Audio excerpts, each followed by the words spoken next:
Sahana Vavatu, Sahano Bhunaktu, Saha Viryam Karavavai, Tejasvinavaditam Astu Ma Vidvishavahai. Om Shanti, Shanti, Shanti. May that one protect us both. May that one nourish us both. May we work together with great energy. May our study be illumined. May we not unnecessarily cover with each other. Peace, peace, peace beyond all. Of course, this afternoon I was with a dear friend who is in the hospice, which means that they're only giving him pain-controlling medication, and really they're not treating his condition. And so he's expecting to depart this world, if you want to put it that way, within a matter of days, probably. So all of his family gathered. And then Ophelia, I'm aware of your father as well, and so on. So there's a very useful passage in the Chandogaya Upanishad. And essentially, it deals with what is the course of the soul after death. So we have to clarify what do we mean by the soul, as opposed to the spirit. And maybe we remove the English terms so that we also remove the confusion that goes with it. And we talk about Jiva and we talk about Atman. We restrict ourselves to those two terms. Now, Atman and Brahman, that is the supreme principle, are one and the same. This is the fundamental tenet of the Vedanta philosophy. It's not just a blind statement. It's not just a belief. It's a well-researched subject. Well-researched means that ancient people faced with a world in front, objects that seem to give them some kind of painful experiences, interjected with a few joys, no doubt, but it doesn't seem to have much meaning if you take it at face value. So what will we do? We'll see if we can research it a little deeper. And so from a scientific point of view, we want to look for only one thing. There's only one criteria, and that is something that exists. Not just something that exists for a moment, but something that permanently exists, for all time exists. Something that is the same today, that was the same yesterday, will be the same tomorrow, something that never changes, something that is immutable, will truly be something that exists. You know, you can't say that your experience this morning exists. It existed, no doubt. But right now, where does it exist? In your memory, no doubt, but it's not the same. So when we find something permanent, then we have an aha moment, presumably, because that thing which is permanent, that is immortality, the same thing, which means the question of death and dying does not arise in that case. So this is called Atman. Atman and Brahman are the same thing.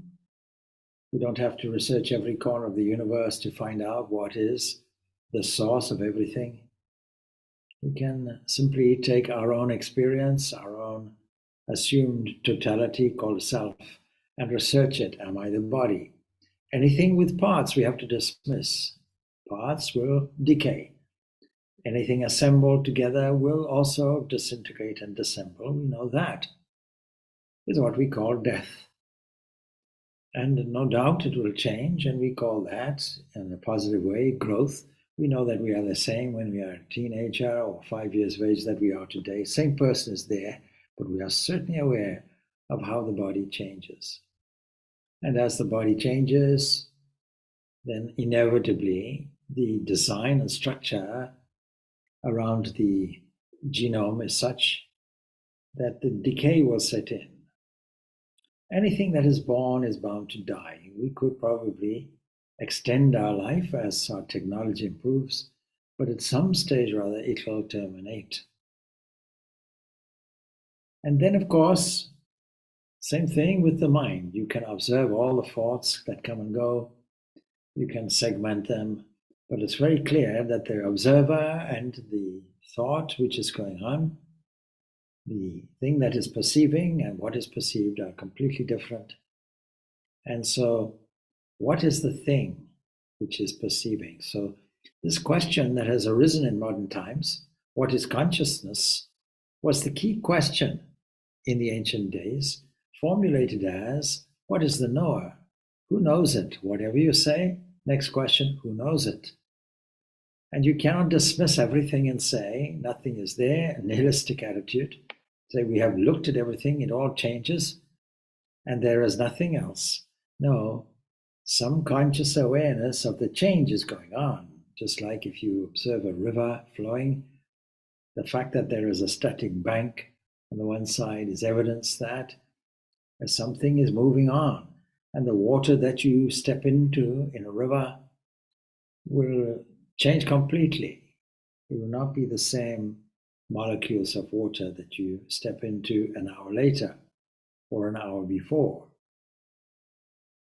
And so, what is the technique? Instead of looking outward, not finding any answer, what is permanent, we have to look now to the interior.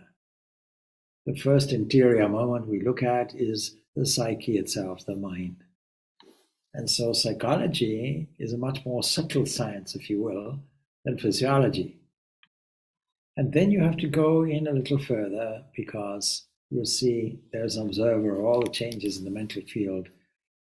We can insert different categories, feeling, for example, determining, deciding, evaluating, and so on. All of these are certain facets of the mental frame.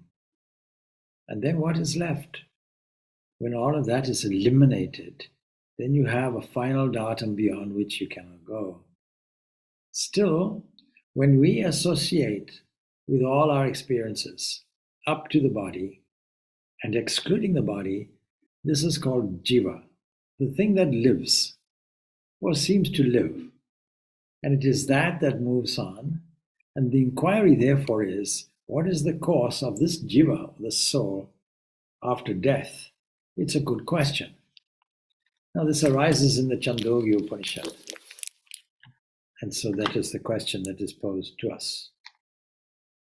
So, Svetiketu Haruneyaha Panchalanam Smitam Eyayatamha Ravahano Jaivalyi Uvachaha Kumaranu Dvashishat Piteti Anuhi Bhagava Iti. So there's a character, Svetiketu, Aruneya. He goes to an assembly. He goes to the assembly of the Panchalas, and there Pravahana Jaivali, a certain sage, will say to him, well, young man, I know you have received an education, so has your father instructed you? Has your father, who is a wise man, has he told you everything? Oh, yes. That's the precocious reply that comes. I know everything. Now, of course, the Kena Upanishad tells us something quite important. The person who says he knows doesn't know. So, Aruneya is the grandson of the great sage Aruna. Then it goes on. Veta yad itodhi prajaha. Do you know to what place people go from here? Oh, no, I don't know. I don't know where they go. Or do you know how they return again? No. So rebirth is taken for granted. And then, no, I don't know anything of this, Venerable Sir. Do you know where the paths leading to the gods and leading to the Father separate? No, I don't know anything about that. Vita yata soho lokona sampuriti iti. Do you know how that place that is beyond this present world never becomes full? No, I don't know anything of that. Do you know how in the fifth libation or offering of water it comes to be called a person? No, that's all foreign language to me. I don't know anything about this. Then why do you say that you've been instructed Why do you say you know everything? Indeed, how could anyone who didn't know these things speak of himself as having been instructed? You're uneducated. You say you're educated? How can you say that? You don't know the answer to these key questions. And so distressed, he goes back to his father's place and asks him, he says to him, Venerable Sir, he addresses his father, you said that you have actually instructed me without having instructed me. That fellow of the princely class, he asked me 5 questions. I couldn't understand even one of them. So the father said, well, as you stated to me these questions, I don't know even one of them myself.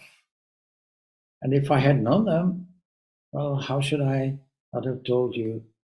I would have instructed you in all of these if I had known the answer to these questions.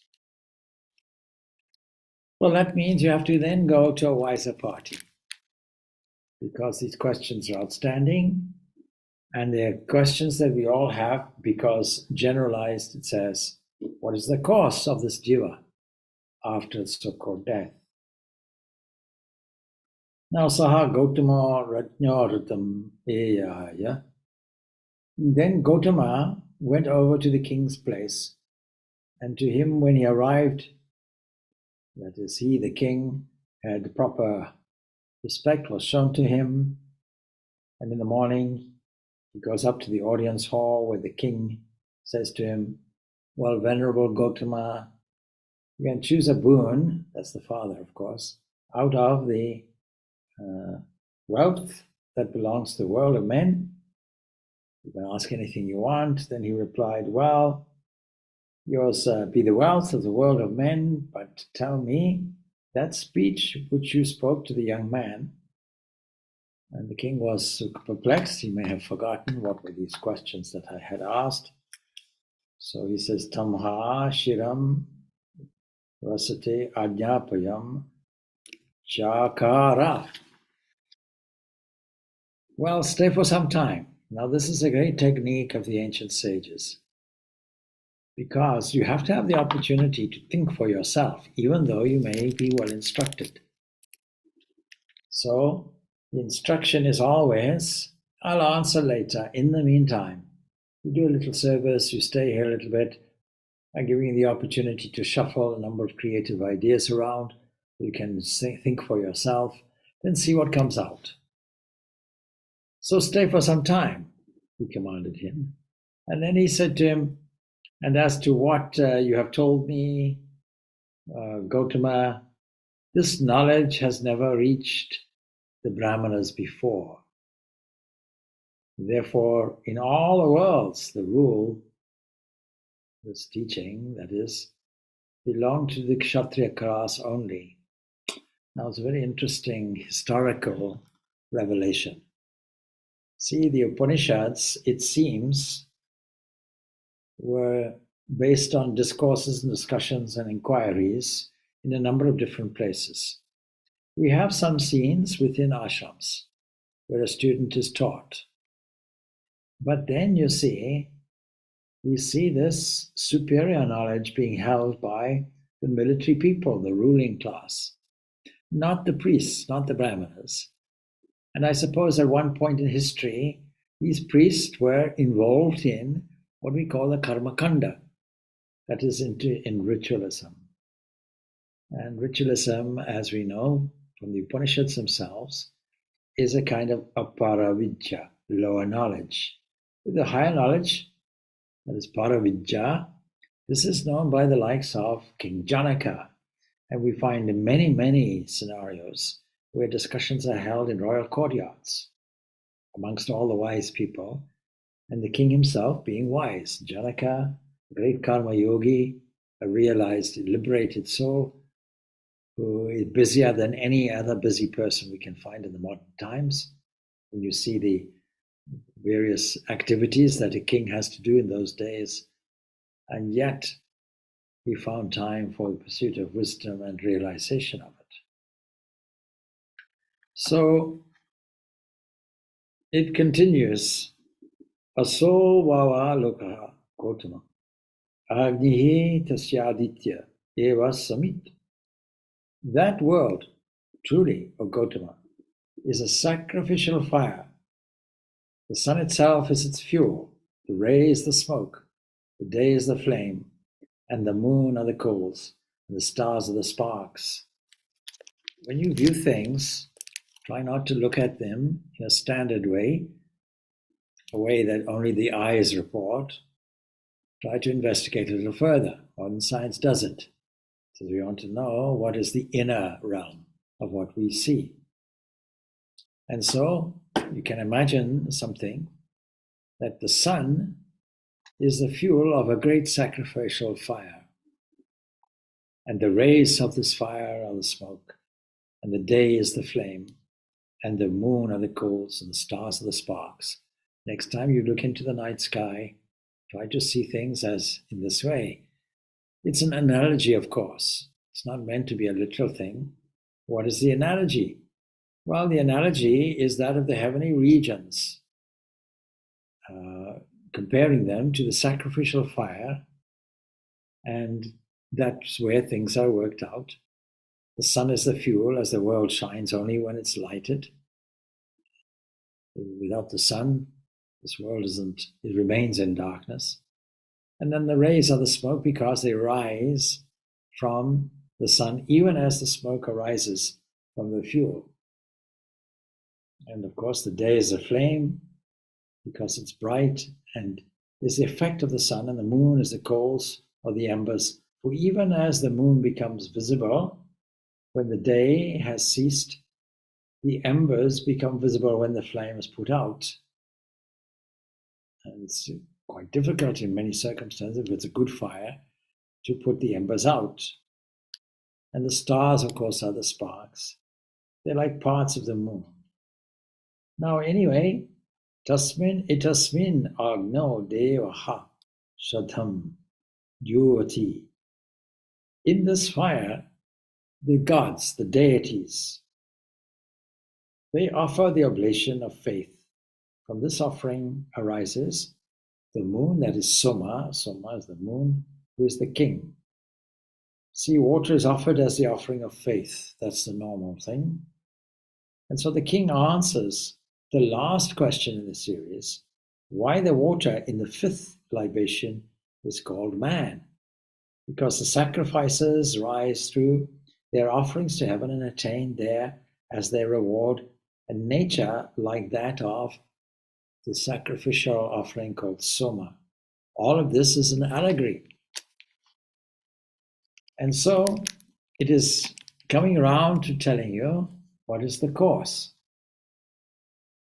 Several directions are pointed out. Now, the administrative officer, if you like, in the cosmos, who regulates the rainfall, that's also the sacrificial fire.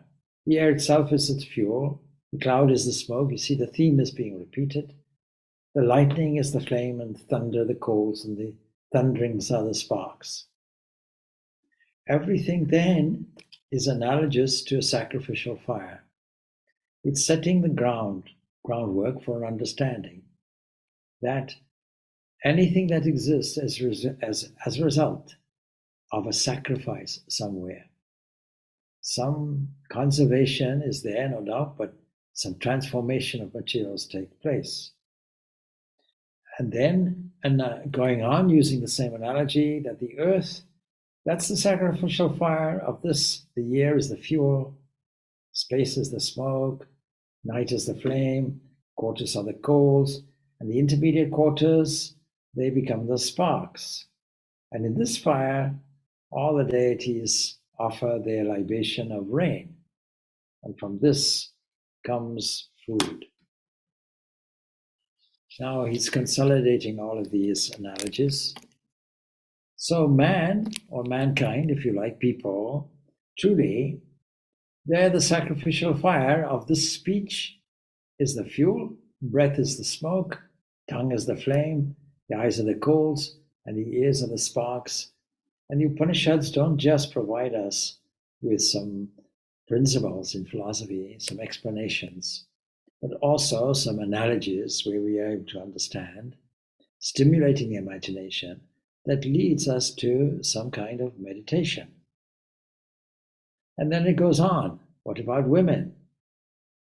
Well, truly, they're the sacrificial fire of this, which is the sexual organ, it's the fuel. What invites is the smoke, the vulva is the flame. Like that, another analogy is done. What is done inside is the coals, and the pleasures, the sparks, and so it goes on like this. And in this fire, the deities offer the libation, same thing as there of the semen. In other words, this is the reproductive system, and from this arises the fetus. So you see, from water, through intermediate developments, fetuses arise, and on all these developments, water is, you'll notice, the predominating element. And so it's that water that comes to be called man in the fifth oblation. Don't forget, 5 questions are asked. This is the last one. And so for this reason, in the fifth oblation, water comes to be called man, the fetus enclosed in the membrane, having lain inside for 10 or 9 months actually, or more or less, it then comes to be born. In other words, when a child is born, all of these sacrificial elements in the universe have to be engaged. So Sajatu, when born, he lives, whatever the length of his life may be, and when he has departed, here's the critical thing, they, that is his friends, they carry this person to the appointed place for the fire, and so another sacrifice takes place. And on this funeral pyre, as traditional way of disposing of the corpse, from which indeed he came, from which he rose, he came from fire. You can see the wonderful cyclical nature of this wonderful allegorical explanation. Now, that doesn't really tell us. It tells us a little bit about our origin, and then comes to a point, oh, this is death now. So there is a path of what we may call the devas. You may say the gods, but it's very inadequate translation. Divine beings, you may say. So it begins like this, the next section. Tadya itam vidaha. So those who know this, and those who in the forest meditate on faith as their tapas, as their discipline, and those in the forest meditate on this, they go to light, and from light to day, and from day to the bright half of the month, the waxing moon, from the bright half of the month to those 6 months during which the sun moves northwards. Now, we don't really know exactly what is meant because all of this is in allegorical language. But you see, the question as to the place to which people go from here after the life, that is taken up now, and those who know this, that is the doctrine of 5 fires, makes out that it refers to the householders of, as the next clause refers to the recluses in the forest. So from these months to the year, from the year to the sun, from the sun to the moon, from the moon to the lightning, then there is a person who is non-human. He leads them on to Brahma, and this is the path leading to the deities. This is one path. Virtuous people, in other words, who led a good life and have done their best in terms of worshipping, but not yet completing everything. They go through a number of different stages, represented as various stages of light. So we know, in brief, one path of a possibility of the jiva after death. And I think the earliest conception of the path of the deities is to be found in the most ancient text of the Rig Veda. because Agni, that is fire, or the divine appearing as fire, who serves as the intermediary between all the deities now and men. Now I have to explain what we mean by deities. Unfortunately, English translate them as gods, but that's not what we mean. It's not a polytheistic system. What we mean is there are elemental divine forces. Very, very important. These are called the tanmatras. And so when we light the fire, we are inserting intentions, if you will, that act to mobilize all the forces of nature. And we call these philosophically tanmatras, or elements. We call them the great elements. And these elements ultimately combine and condense as our own world. So, this is one way for the virtuous, the path on which the sacrifices were taken to the heavenly world becomes the path by which the sacrificer himself ascended to the world of the deities. And the stations on the path need not be taken literally, it's all allegorical, but they represent stages of progressive knowledge and light, while those of the putrayana, of progressive darkness and corruption, they go in the opposite way. But those who in the village practice a life of sacrifices and perform works of public utility, almsgiving, they pass into the smoke. Again, let's take this allegorically. And from smoke to night, from night to the latter, that is dark half of the month, and from the dark half of the month to the 6 months in which the sun moves southwards. But they don't reach the year. And from these months to the world of the fathers, from the world of the fathers to space, from space to the moon, and that is the king, Soma, and that is the food of the deities, that the deities eat. So Anam, that is food. They become the servants, in other words, of the deities. And so the gods love them, they love the gods, they live with and rejoice in gods. Now, by now, you may be well confused, so I'm going to simplify this a little bit. So one set are going on a path of light. The other set are symbolized overall by the sun. The other is going to the path of the moon. One's going through the bright fortnight, the other one is going through the dark fortnight, dark 6 months, bright 6 months. There's a pathway. And then, of course, the other path, that's the path of light, is going to that of the ancestors, symbolized as the moon, because the moon is the reflection. It's not the actuality. Naturally, what do you think will happen to those people? Well, they're still on their journey. At least if I progress to the world of Brahma because of my ascetic life, then at least there I'm with the cosmic mind. Now, these kinds of, 3 kinds of future are now indicated. So that is, those who perform sacrifices, that is, lead a reasonably virtuous life, but still with desire, they reach the moon by passing on the path of what we call the Vitriyana, that is the path of the ancestors, literally the path of the fathers. And after having experienced the fruits of their work in their holiday camp, because they don't acquire any more karma, then these works return again with the residuum of their karma. You're like saving up for a holiday and going to a nice holiday camp. And when you've exhausted all your funds, you go back. You now have to resume your journey in some way. And so, what about the non-performers of sacrifices? In other words, those who are not as virtuous, they go to the kingdom of Yama. Those who adopt the way of enlightenment, go by the path of the deities. And those who adopt the way of, and there's no return for them, by the way.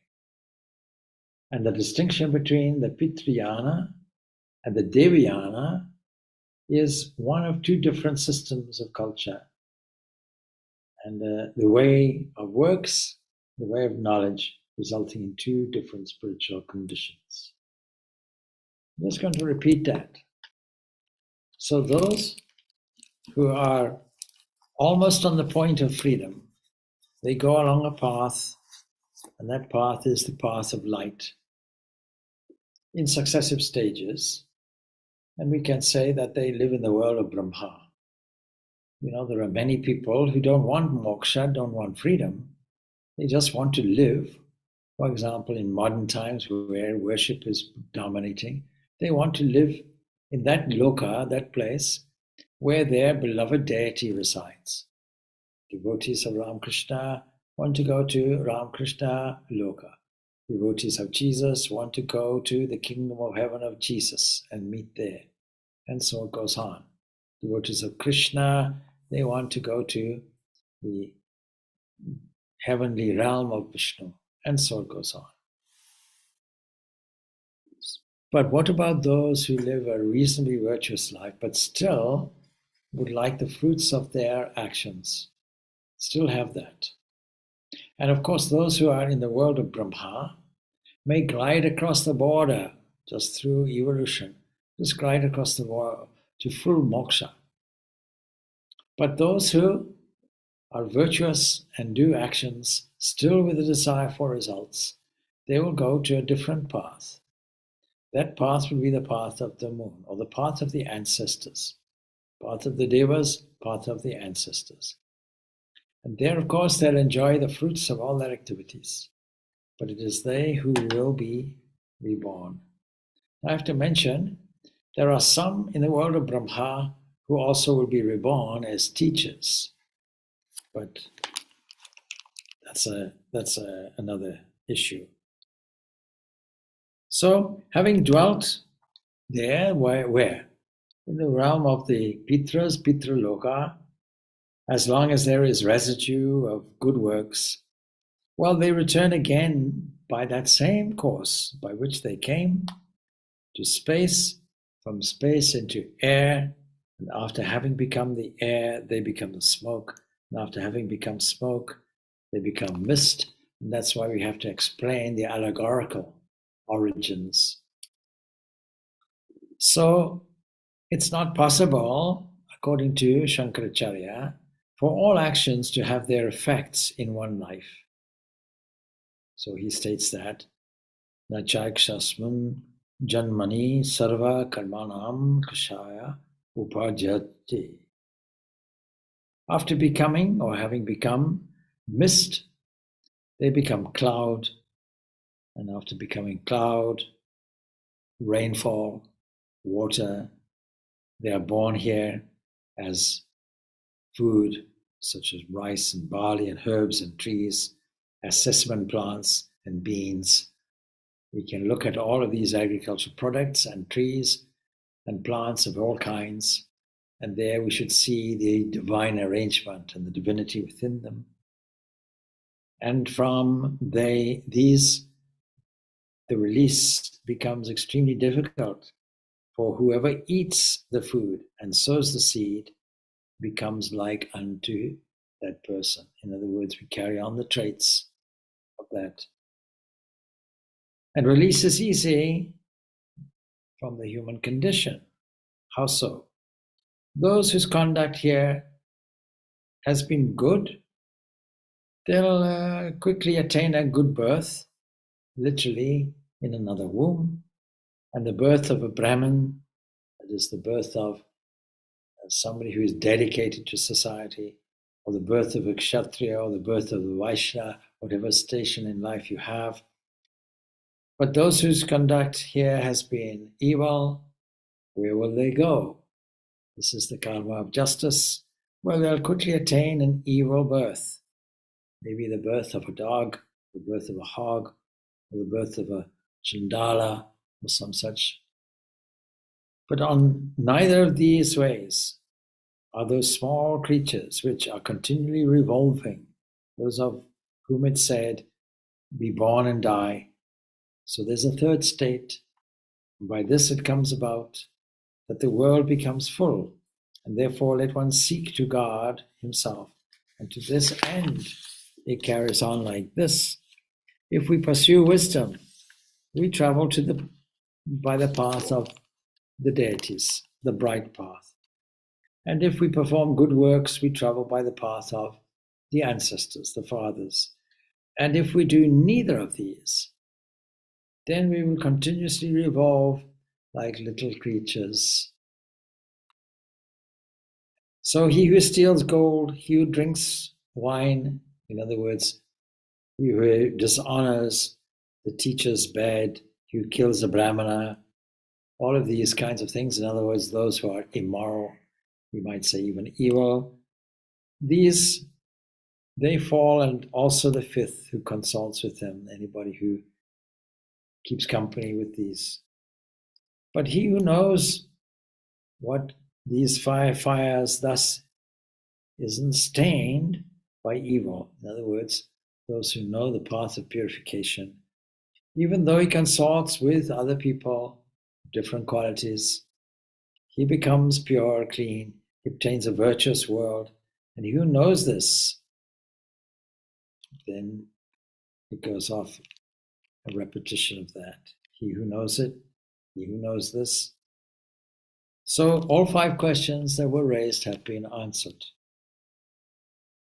Now, of course, the next thing is, what about the universal self? It goes on like that. Because you see, when we talk about those people who continue their life, regardless of the path, we're only talking of the jiva. We are not talking of the Atman. And here we have to make that distinction. You see, if there's a broadcast, let us say near where I was at the hospice this afternoon, that is broadcasting, a broadcasting station, and my small transistor radio breaks down, then I ask, what became, why did the RTE, the radio station, why did it die? And where will it be reborn? So that's not a very good question. So that question will not be very relevant. Don't forget, we have to resort to the 2nd chapter of the Bhagavad Gita, where we see very clearly, continuously, that you are not the body, you're not the mind, you're never born, you never die, fire won't burn you, wind won't dry you, water will not wet you, etc. All of these characteristics. You are the immortal one, fundamental principle. So the grace of the radio broadcasting station continuously flows, and our small transistor will catch it so that there's an exact repetition. And what is it like? It's like the cosmic mind flowing continuously, and it's never reborn. It wasn't born in the first place. With a little bit of fun, people ask me, do you believe in reincarnation? And with a sense of fun, I say, no, I don't believe in this incarnation, because the Atman is fixed. It doesn't go anywhere. It's the immutable one.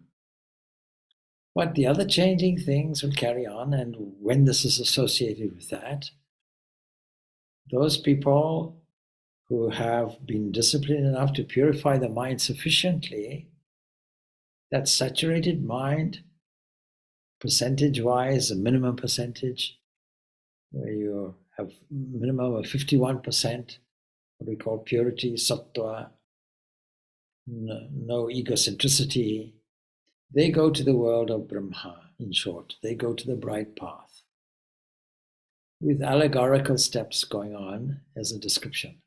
But it's all light. It's all light. It's all light. And the illuminating factors are guiding you, and somebody is also helping you across, and so on. But of course, those who go the other way, who lead a good life, but still are not satisfied, their desires still propel them forward. They go to an afterlife where they enjoy the fruits of their activities, but naturally they get reborn. Into what womb are they reborn? And what is the process is beautifully described. How it comes eventually through as food, water and food. And that's why the original description of a yajna, sacrifice, is being given to show you the cyclical nature of things. And then ultimately it comes as a combination with water and so on and so forth in the human. And then you have a birth in a good family, a noble family, if that's what you desired. Because behind that is still a wish for goodness. You're still on the journey. You would still like the highest realization. And so you'll be born in a family that is appropriate to your intentions, unconscious as they be, to fulfill all your wishes. But of course, those people who are completely evil, who are completely beyond that kind of rescue, who have no interest in being pilgrims in the spiritual life, and not only that, but they're actually evil, well, those will be born as lesser creatures. So that is why we shouldn't have any compunction about creatures that are rapidly born and rapidly die, insects, for example, because they're moving on. They're moving on, and through the whole long series of unfolding steps, which we call evolution, they eventually come to the highest state. Now, there's a positivity in this because it means that all beings are progressing, all beings are unfolding, learning the lessons. Now, children play a game called snakes and ladders. And it's a bit like that. Where you find a ladder, you go up rapidly. But where you find a snake, you go back, maybe even to the start. And so this has nothing to do with fatalism, because we understand the analogy, of course, is flawed, that we can actually make sure we only go up ladders. Now, the ladder analogy, the metaphor of the ladder, is a good metaphor. And last night we spoke about psychic prana, and we didn't go into the detailed yogic concept of this unfolding, something like a ladder, starting from the lowest root, which is there, Manipura, and progressively unfolding different levels of consciousness. These levels of consciousness, of course, we call chakras, because like vortexes, we get caught up and then it moves on.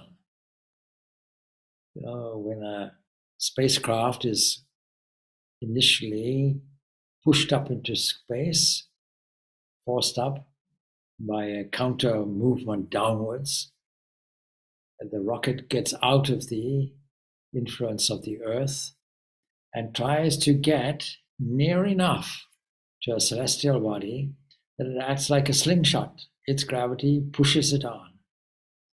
And so in the same way, the levels of consciousness push us on more and more and more, further and further and further, until ultimately we sit in the full blaze of the glory of our own immortal self. Now, this is all encouraging if you describe it either in an allegorical way, because it's difficult to understand, or in a more simple way about simple two paths, as I've just put it. It is a positive thing for somebody who's leaving this world, as it were, because we will all be doing it. And so we know the character of the person normally, and the character of the person will say, well, you'll have a release from your pain here, you'll enjoy something somewhere else, and if you have a wish to continue your journey, as indeed most people will have, you'll no doubt be born again in circumstances which enable further progress. This is very, very positive. And on the other hand, if you're evil, well, it serves justice if you're regressing downwards, so to speak.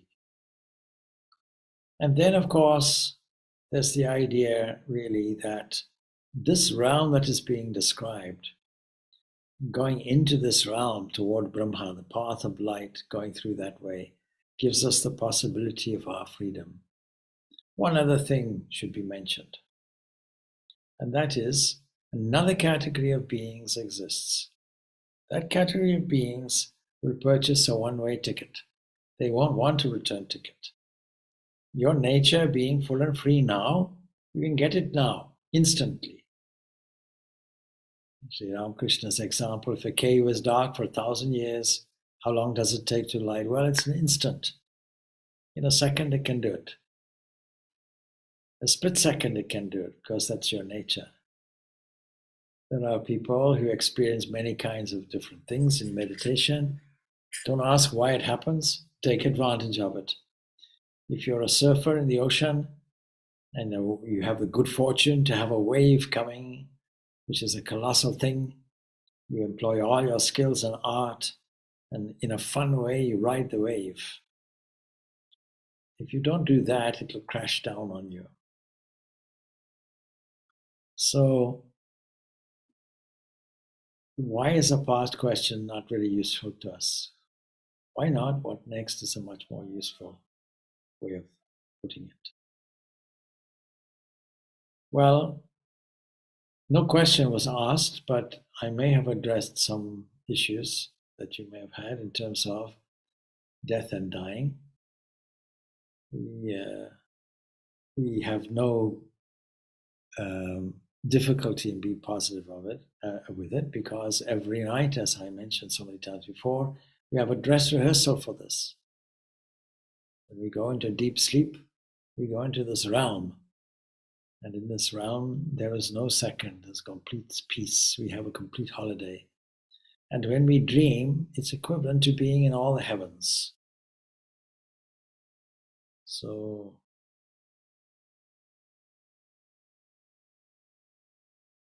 I hope that helps people who are dealing with the subject of death and dying, as we all must deal with it.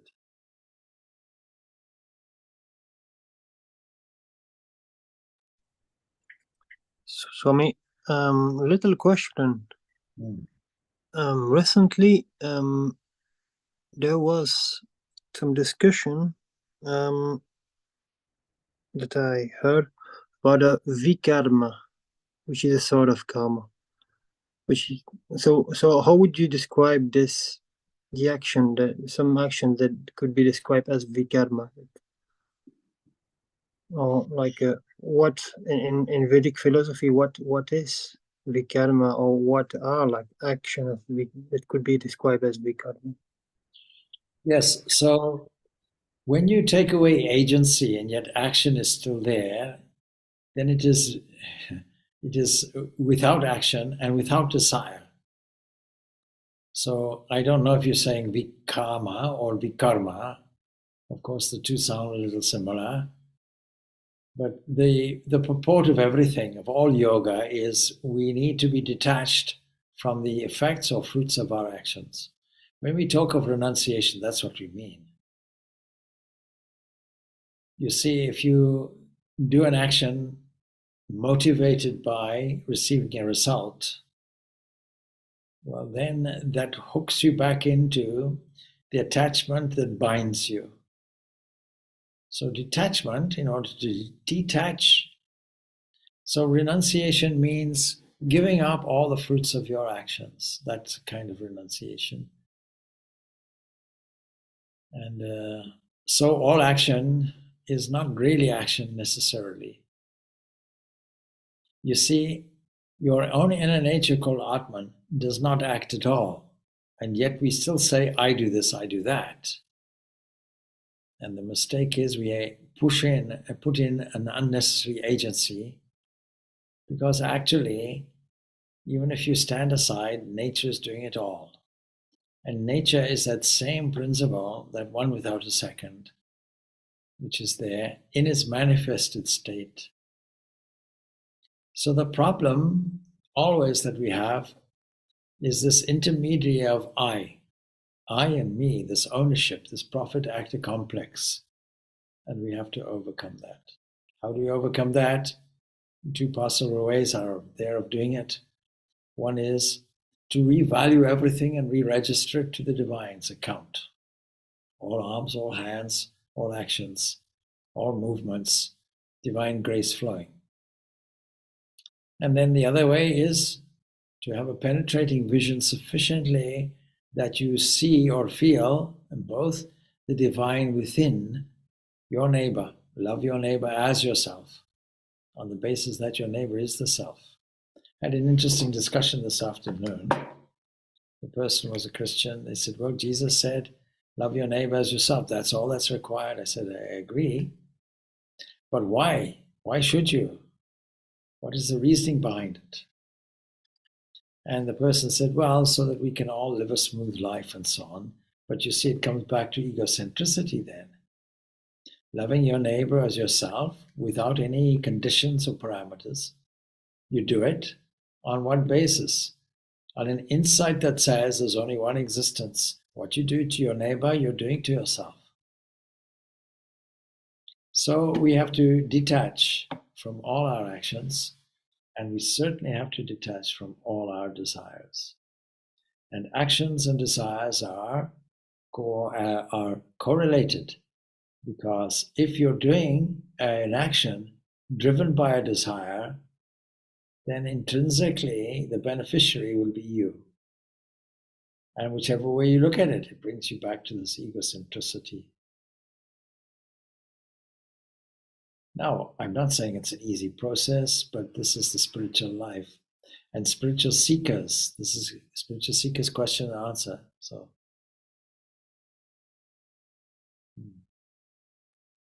Thank you. Thank you. see, we also have the term viyoga. Another definition in the Bhagavad Gita. What is yoga? Is really viyoga. That means it is the detachment from the sense of pain. The union,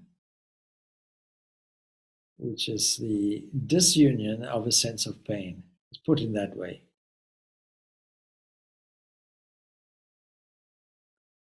So we exceeded our time now. So, right. Om Shanti, Shanti, Shanti. Peace, peace, peace be unto all. Thanks. Om Shanti, Shanti, Shanti. Thank you. Thank you, Swamiji. Thank you, Swamiji. Thank you, Swamiji.